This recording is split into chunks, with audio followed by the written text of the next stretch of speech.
मैं धीरेन्द्र शास्त्री बाबा जैसे प्रवचन करता तो हूँ नहीं। कई लोग उनको मानते हैं कि उनमें दैव्य शक्ति है, चमत्कार है। उनके अंदर कोई शक्ति नहीं है। कि मंदिर में ना आशीर्वाद ही मिलता है, प्रसाद थोड़ी मिलते हैं। प्रसाद तो लेकर जाया जाता है।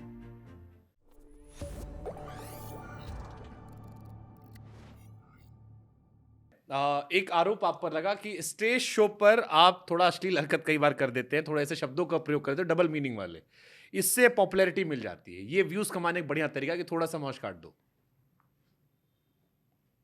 विषय वो नहीं है। मेरे कहने का मतलब कि जो चीजें सामने होती है ना बाबा, जैसे परफॉर्म होता है, वो एडिट नहीं होता है।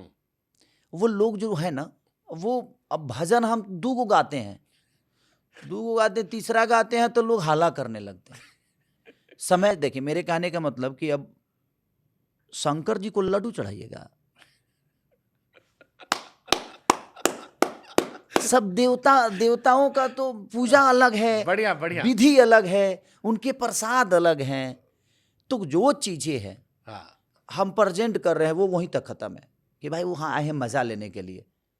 मैं धीरेन्द्र शास्त्री बाबा जैसे प्रवचन करता तो हूँ नहीं। अरे हाँ, उनसे भी तो मिले थे ना आप? हाँ, कैसा एक्सपीरियंस रहा महाराज जी बहुत से? बहुत प्यारा कुछ बताया और बहुत आपका मान्य। पर्चा काटे थे वो धीरेन्द्र शास्त्री? मुझे पर्चा की जरूरत थोड़ी है, कुछ पूछ क्योंकि मेरे किस्मत में कुछ था ही नहीं बाबा। मैंने सब कुछ मेहनत से पाई है, और किस्मत में कुछ होता नहीं है। इंसान जो करता है वही मिलता है, और मेरी किस्मत में कुछ नहीं था। मैंने मेहनत की, आज मैं आपके सामने बैठा हूं, तो इसमें मेरी खुद की मेहनत है। ये किस्मत नहीं है। किस्मत होती तो मैं भैंस नहीं चरा रहा था। अगर किस्मत होती तो मैं बच्चन जी के यहाँ पैदा हुआ होता। बात तो इंसान मेहनत से इंसान बच्चन बनता है, और किस्मत से अभिषेक जब आप बच्चन। धीरेन्द्र शास्त्री से मिले होंगे आप, क्योंकि मैंने जो तस्वीर देखी थी मुझे याद आ गया। मैं उनके यहाँ कार्यक्रम किया था। हाँ बहुत अच्छा। हाँ, वो आपके डांस में हंसे भी तो थे। हाँ मौज पूरी काटी थी उन्होंने मुस्कुरा मुस्कुरा के। हाँ, तो आपको उनसे क्या वाइब आई? कुछ तो क्या लगा आपको? जैसे कई लोग उनको मानते हैं कि उनमें दैव्य शक्ति है, चमत्कार है। आप कुछ महसूस किया अपना, या खाली उनके अंदर कोई शक्ति नहीं है। वो आदमी बी पॉजिटिव है। धीरेन्द्र शास्त्री को शक्ति नहीं, पॉजिटिव है शक्ति। एक बात बताएं आपसे, जब आप बी पॉजिटिव होते हैं ना बाबा, अगर आप बिल्कुल पॉजिटिव है ना, तो आपके हर वो शब्द लोगों के दिल तक पहुंच जाएंगे। शाबाश।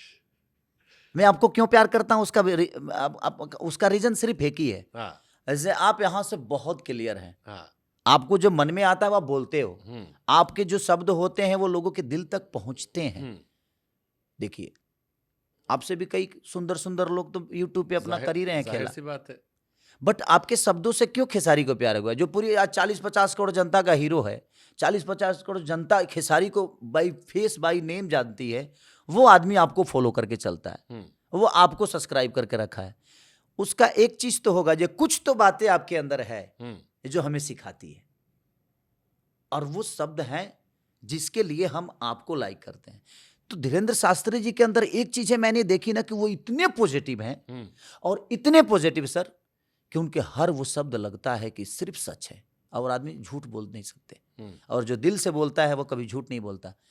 बाबा के अंदर बस एक बातें है ना, कि उनके पास जाने के बाद उनका आप हो जाएंगे। उसका एक ही कारण है, सच्चा होना। क्योंकि मंदिर में ना आशीर्वाद ही मिलता है, प्रसाद थोड़ी मिलते हैं। प्रसाद तो लेकर जाया जाता है। खेसारी लाल धार्मिक व्यक्ति है? हाँ। कितने धार्मिक है? क्या होता है धर्म? क्योंकि आजकल बड़ी लड़ाई चलती है। लोग कुछ साल पहले धर्म और मान्य से इंकार करते थे। मैं आपका हाथ देख रहा हूँ, कलावा बांध रखा आपने, और भी कई सारा पूजा पाठ है। फिर हमने आपका एक गाना देखा, राम जी के ऊपर आया था अयोध्या में घाट पे सरयू पे, क्या बढ़िया एकदम बॉलीवुड स्टाइल में शूट किया गया था। हाँ, सिनेमा थी मेरी रंग दे बसंती, जो कि 6-7 करोड़ के ऊपर की बजट की फिल्म, भोजपुरी की पहली ऐसी बिग बजट की फिल्म। धार्मिक में इसलिए हूँ क्योंकि बाबा मैं किसी के बारे में जानने की कोशिश करता हूँ, और अगर हम आपके बारे में जानते हैं तो हमें आपको मानने की जरूरत नहीं। किसके भक्त हैं आप? शिव जी के, राम जी के, हनुमान जी के? देखिए, श्रद्धा आपके अंदर है ना, तो आपके लिए भगवान जरूरी नहीं। श्रद्धा सबके प्रति होना चाहिए। हमारे परिवार में ही 50 लोग हैं। अब हम कह दें कि उसमें से हम बाबूजी को ज्यादा मानते हैं, माई को कम मानते हैं, उनको कम मानते हैं, कोई तो होता है ना। नहीं, मुझे लगता है ना कि मैं इंसानियत को सबसे ज्यादा पूजता हूँ, और जिसके विचारधारा, जैसे मुझे राम की विचारधारा अच्छी लगती है, भगवान शिव का अल्हड़पन अच्छा लगता है, कृष्ण का नटखट वो बातें अच्छी लगती है, उनका वो बर्दाश्त करना, 100 गलतियां शिशुपाल का बर्दाश्त करना भी अच्छा लगता है मुझे, कि करते हैं ना। तो मुझे लगता है कि राम के विचारधारा इसलिए पसंद है मुझे कि बन जाना इम्पोर्टेंट नहीं है, लौटना इम्पोर्टेंट था। कि बन के क्या लौटे आप, हर आदमी बन जाता है। आप भी अपने घर छोड़कर आइए तो आए हैं, सही बात है। आपने पूरी फैमिली को छोड़कर आए आप, तो आप आए हैं, आप भी बन बन बन समझिए कि बन ही है। अगर आप अपनी फैमिली के साथ नहीं हैं जाहिर सी बात। तो हम बन में ही है ना। हाँ, बट हमारा बन आना इंपॉर्टेंट थोड़ी है।